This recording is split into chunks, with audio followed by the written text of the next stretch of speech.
Welcome to the Deep Dive, where we take your sources and turn them into essential insights.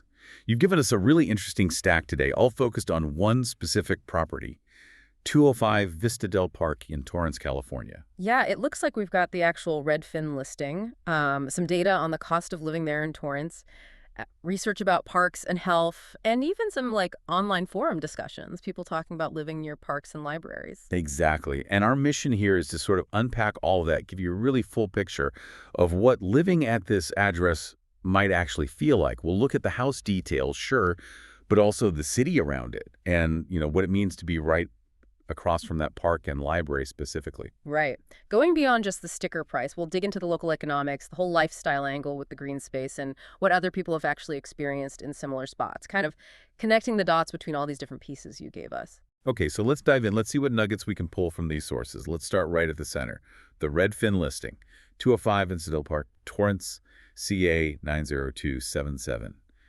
What are the core facts about the house itself from that source? Okay, so as of May 22nd, 2025, when the source was checked, it's active for sale. Single-family home, built back in 1957.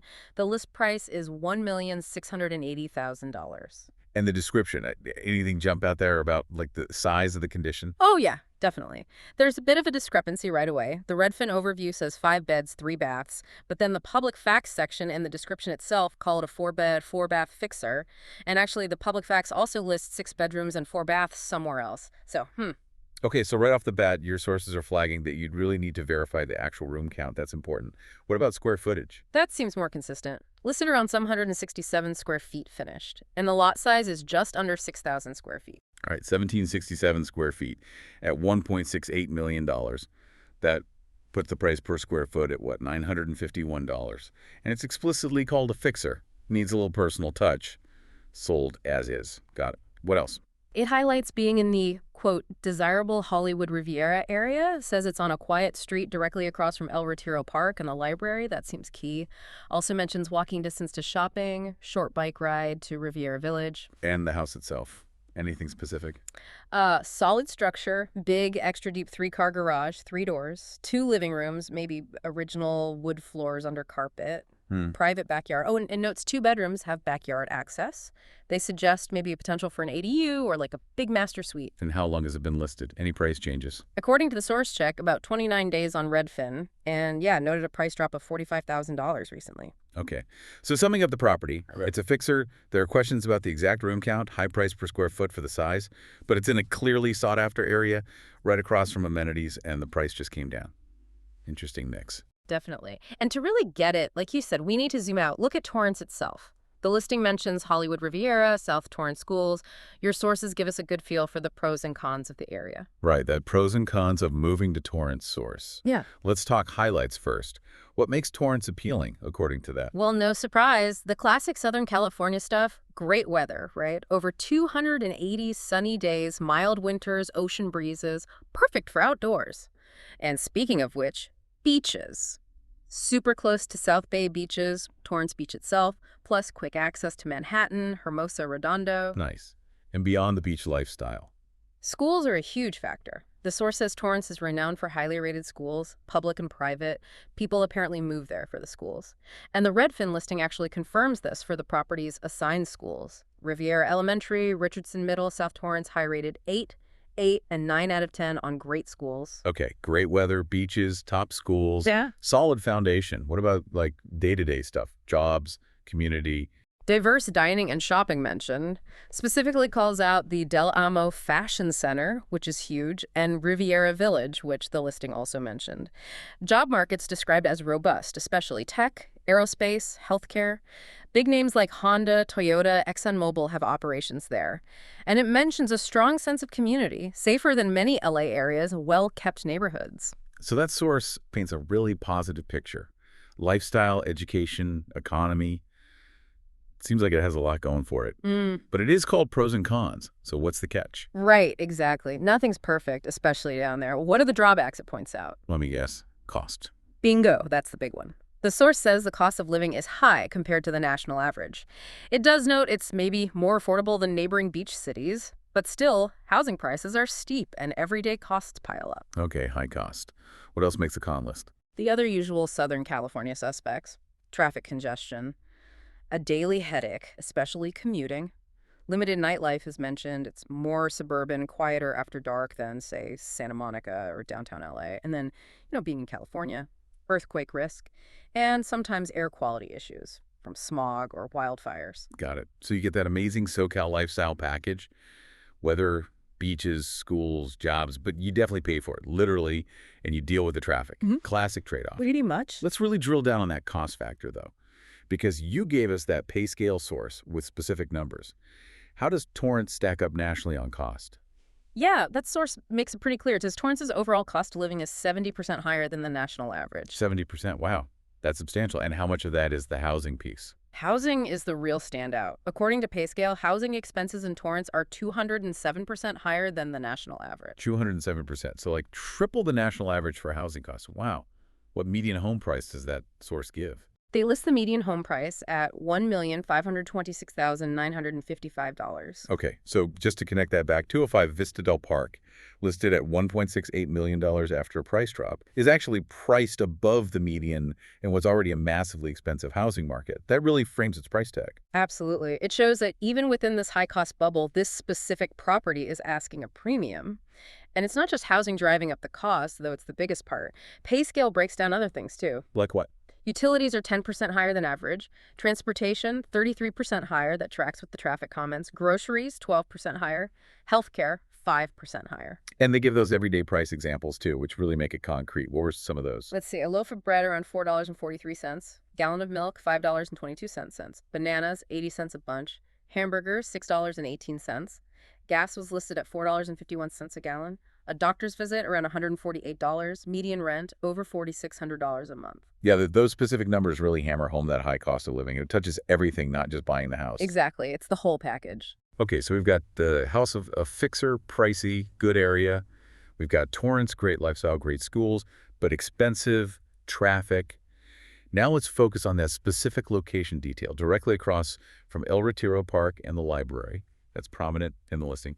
What do your sources tell us about the impact of having those right there? Let's take the park first. Generally speaking, green spaces like parks offer, well, a lot of benefits. One of your sources really dives into this. The NC State article on health benefits. What's the gist? It covers a lot. Physical health is a big one. Parks encourage activity, provide space for exercise, potentially improve cardiovascular health, can even support healthier eating, maybe through community gardens or markets nearby, plus ecosystem stuff, better air, temperature regulation. Okay, so physical, environmental benefits. What else? Mental health, too.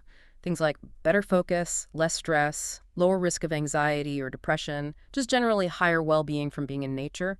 Also good for kids' development. And social benefits, places to gather, interact, build community ties. It even mentions potential economic upsides, like lower healthcare costs for the community. So having that park right there gives you super easy, free access to something that could boost your physical, mental, and social health. That source even mentioned nature prescriptions, like doctors are formally recognizing these benefits.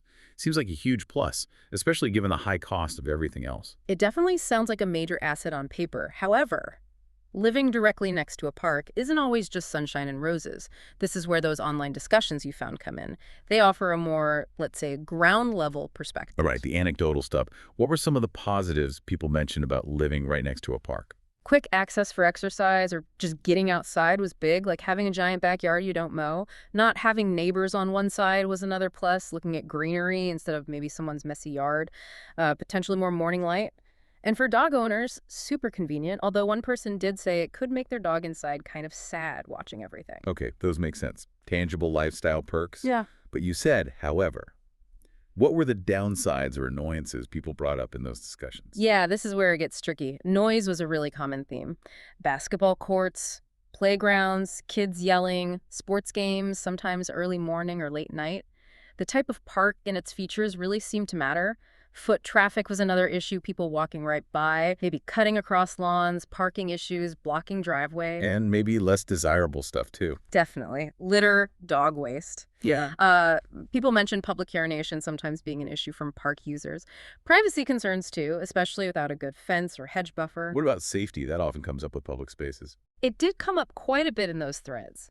Concerns about Homeless individuals, potential drug activity, crime, illegal fireworks, sometimes groups just being intimidating. One person shared specific stories of people ringing their bell asking for things or bothering them in their yard. Another mentioned kids messing with their dog over the fence.